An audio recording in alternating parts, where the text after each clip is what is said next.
Okay, PBA update. NTI tropang 5G update. Yun. Woo. The big trade. Grabe, ginulat ang mundo. Ginulat ang buong PBA team. Ayun guys, mga katropa. Mikey Williams trade to Jordan Heading. So yun. Approve na po mga katropa. Grabe. Pati ako nagulat ako sa trade na to. So one-on-one trade lang to guys. So mga katropa, so grabe. Sinimulan ng Magnolia, trade to Northport, Abueva to Navarro. Sumunod naman po ang TNT tropang 5G. I-trade si Mikey Williams sa Converge versus Jordan Heading. So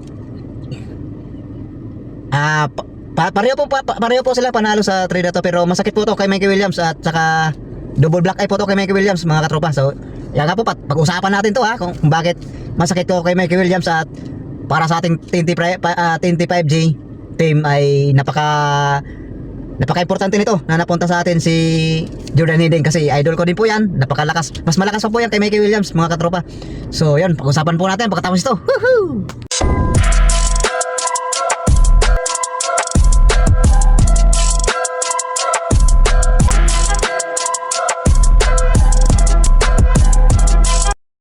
Okay, what's up man? What's up mga katropa? Alam kong masaya kayo ngayon dahil mayroon pong naganap. Kumilos po ang TNT management sa ating team, TNT tropang 5G.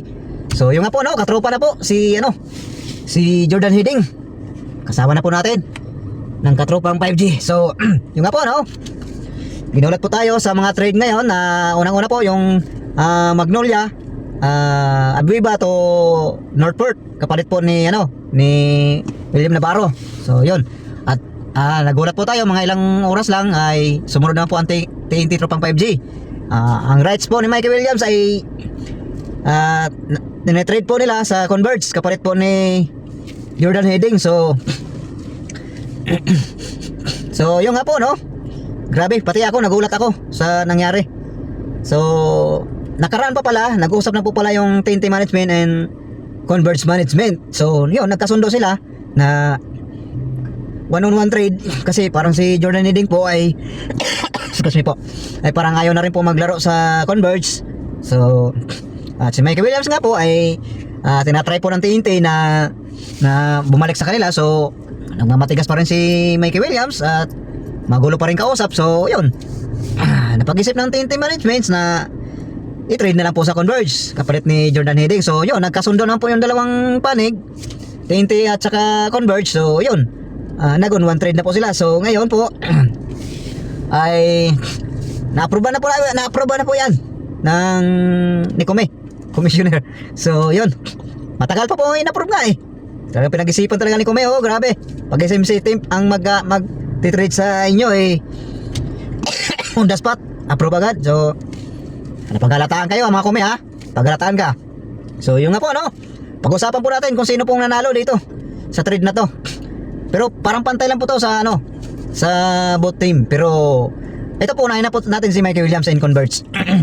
Ngayon po ay masaya po tayo dahil makikita na po natin si Mikey Williams maglaro. So hindi naman po sa team natin mga katropa, kundi sa Converge po. So masaya pa rin po tayo kasi nakikita po natin yung mga magagaling na manlalaro na mapanood natin. So masakit po ito kay Mikey Williams kasi nung iti-trade pala si Mikey Williams yung rights niya sa Converge, ay wala pong kalam-alam si Mikey Williams.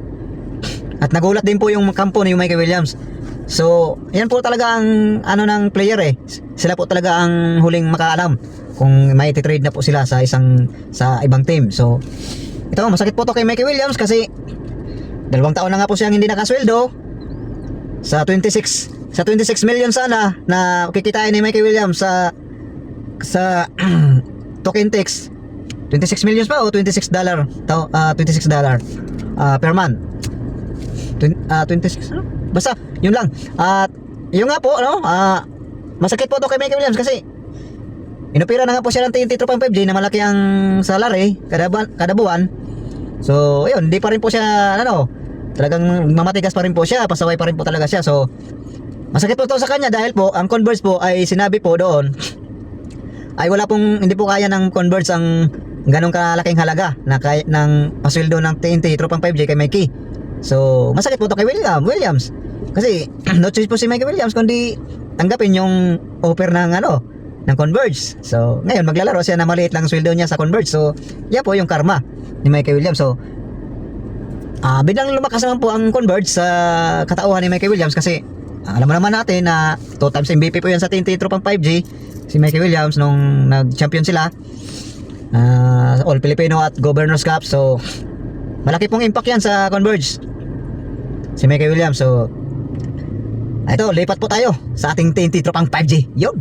Welcome Jordan Heydeng and our team TNT Tropang 5G. So, yung nga po no, hindi po ako naniwala talaga. Hinintay ko po talaga to yung i-vlog eh. Ayaw ko pong mag-post kasi isipin nyo na naman, fake news na naman tayo. So, yung nga po no, tuwang-tuwa po ako mga katropa. Alam nyo kung bakit? Isa po yan sa gusto kong player, si Jordan Heydeng. Yan, naglalaro pa rin yan sa Mighty Sport. Ay sinusundan ko na po ang career niyan. Napaka-shooter niyan. At napaka-talino din maglaro niyan. At saka matangkad siya na point guard, si Jordan Heydeng. So, napakaswerte po ni ano, ng TNT Tropang 5G dito. Napaka-utak talaga ng ano, TNT management. Kasi si Jordan Heydeng po ay 29 years old na po. So, napakabata pa po, di ba? Si Mikey Williams ay almost 34 years old na po. So, panalo po dito ang TNT Tropang 5G. So, tamang-tama po yan dahil wala pong Jason Castro ngayon, wala pong Renan Batak. Tamang-tama po yan pagdating ni pagkuha nila kay Jordan Heydeng. So, yung mga katropa no, may chance po talaga tayo Grand Slam ngayong All Filipino kasi si BGR po, si Ganuelas Roser ay maglalaro na po ngayon June. So, grabe, napakalakas no. Mantakin mo. May Uktana ka na, may RR Pugoy ka na, may Jordan Heydeng ka na. Yan po yung big 3 ngayon ng ating TNT Tropang 5G. So, grabe, napakalakas niyan. Napakalakas niyan. Pagdating ng Commissioner's Cup and Governor's Cup, may RSG pa. Grabe. Ang lakas ng TNT Tropang 5G. So, kaya siguro binibitin pa ni Kume. Kaya matagal in-approve eh. Dahil nakiusap pa siguro sa SNC team, SMC group, kung kailangan bang i-approve to. So, grabe no.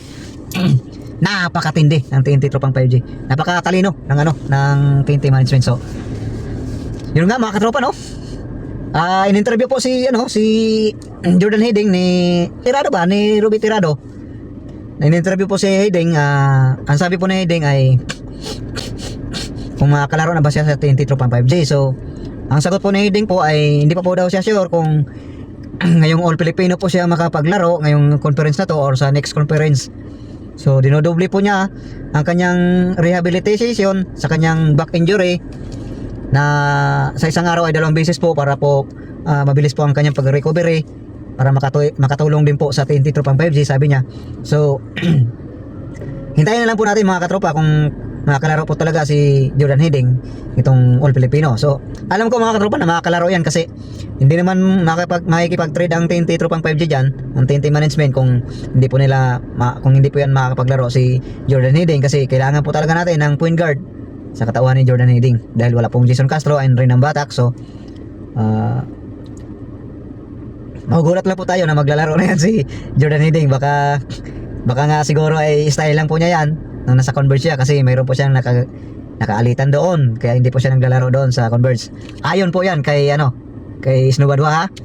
Si Snubadwa po nang sabi niyan. So yun nga po. Maraming salamat sa inyong panonood mga katropa. Sa wakas, natapos na yung drama ng TNT Tropang 5G versus Mikey Williams sa loob ng almost 3 years. Yung drama na yan ngayon lang natapos. So yung nga po no, masakit daw kay Mikey Williams. So wala tayong magagawa, kasalanan niya yan eh. So yun, welcome to TNT Tropang 5G, Jordan Heydeng, and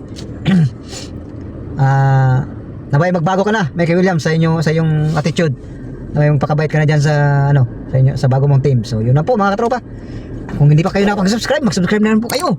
At pa-like and share na rin po ng ating video. At yun, maraming salamat po sa inyong panonood. Pasensya na po kayo, ngayon na po tayo nakapag-upload. Dahil busy po tayo sa ating work. Yun na po at maraming salamat and God bless all. Bye-bye. Renan Batak binigay kay Uktana. Tumira ng 3. Boom!